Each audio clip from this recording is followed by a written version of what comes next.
भारत का प्राचीन ऐतिहासिक ग्रंथ महाभारत कई रहस्यों से भरा हुआ है। महाभारत को पंचम वेद कहा जाता है। यह ग्रंथ हमारे देश के मन प्राण में बसा हुआ है।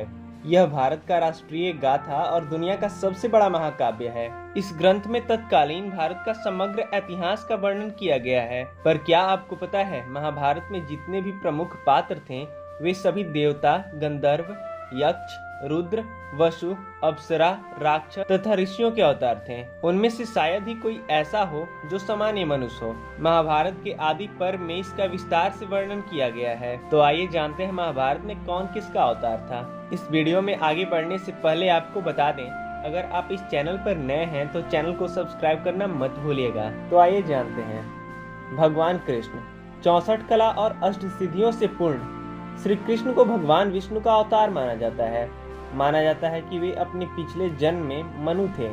बलराम जी, महाबली बलराम शेषनाग के अंश थे। जब कंस ने देवकी और वासुदेव के 6 पुत्रों को मार डाला, तब देवकी के गर्भ में भगवान बलराम पधारे। योग माया ने इन्हें नंद बाबा की पत्नी रोहिणी के गर्भ में पहुंचा दिया। बलराम जी दुनिया के सबसे श्रेष्ठ गदाधारी थे, जो भीम और दुर्योधन के गुरु भी थे। कहा जाता है कि रामा अवतार में बलराम लक्ष्मण के अवतार थे। भीष्म, जो महाभारत के प्रमुख पात्रों में से एक हैं, दयु नाम के बसु ने ही भीष्म के रूप में जन्म लिया था। ये माता गंगा और राजा शांतनु के पुत्र थे, जिनका बचपन का नाम देवव्रत था। जब ये भीष्म प्रतिज्ञा लिए और आजीवन विवाह न करने की प्रतिज्ञा की, तब से इनका नाम भीष्म पड़ गया। गुरु द्रोणाचार्य, भीष्म के बाद द्रोणाचार्य को सबसे अहम माना जाता है। ये पांडवों और कौरवों के गुरु थे। ऐसा माना जाता है कि देवगुरु बृहस्पति ने ही द्रोणाचार्य के रूप में जन्म लिया था। कृपाचार्य, गुरु द्रोण के बाद कृपाचार्य ही थे जो कौरवों की ओर से लड़े थे। पर क्या आपको पता है, कृपाचार्य रुद्र के एक गण थे जिनका जन्म महाभारत काल में हुआ था। अश्वत्थामा, ये गुरु द्रोण के पुत्र थे। पिता और पुत्र की जोड़ी ने मिलकर महाभारत में कोहराम मचा दिया था। अश्वत्थामा को महादेव, यम, काल और क्रोध के सम्मिलित अंश से उत्पन्न किया गया था, जो एक शक्तिशाली योद्धा था। कर्ण, देवताओं में सबसे प्रमुख सूर्य देव के पुत्र थे। कर्ण सूर्य के अंशावतार थे। कर्ण के बारे में सभी जानते हैं कि वे सूर्य और कुंती के पुत्र थे। उनका पालन एक सूत के घर हुआ था, इसीलिए उनको सूत पुत्र भी कहा जाता है। ये भगवान परशुराम के शिष्य और दुर्योधन के मित्र थे। दुर्योधन ने कर्ण को अंग देश का राजा बना दिया था, इसीलिए इन्हें अंगराज भी कहा जाता है। दुर्योधन कलयुग तथा उसके 100 भाई पुलस्त वंश के राक्षस के अंश थे। ये हस्तिनापुर के महाराज धृतराष्ट्र और गंधारी के 100 पुत्रों में सबसे बड़ा पुत्र था। दुर्योधन गदा युद्ध में पारंगत था। गंधारी द्वारा देखे जाने पर उसका शरीर वज्र के समान हो गया था, लेकिन श्री कृष्ण के छल के कारण उसका गुप्तांग का स्थान कठोर नहीं हो पाया, जिसके चलते महाभारत युद्ध में भीम ने दुर्योधन को उसकी जंघा पर गदा प्रहार किया, जिसके कारण दुर्योधन की मृत्यु हो गई।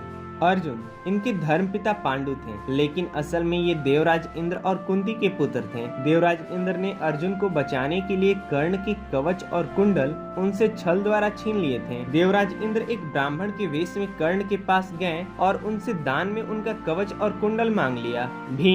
भीम को पवन पुत्र कहा जाता है। कहते हैं कि भीम में 10,000 हाथियों का बल था। भीम ने बलराम से गदा युद्ध सीखा था। भीम ने दुर्योधन और दुशासन सहित गंधारी के 100 पुत्रों को मारा था। युधिष्ठिर, धर्मराज युधिष्ठिर कुंती के पुत्र थे। युधिष्ठिर के धर्मपिता पांडु थे और ये 5 पांडवों में सबसे बड़े थे। ये अपने सत्यवादित और धार्मिक आचरण के लिए विश्व विख्यात थे। इनको साक्षात धर्मराज का अवतार माना जाता है। द्रौपदी के अलावा इनकी देविका नाम की एक और पत्नी थी। नकुल और सहदेव, ये 33 देवताओं में से 2 अश्विनी कुमार के अंश थे, नासत्य और द्रष्ट। सहदेव त्रिकालदर्शी थे, जिनका जन्म महाभारत युग में हुआ था।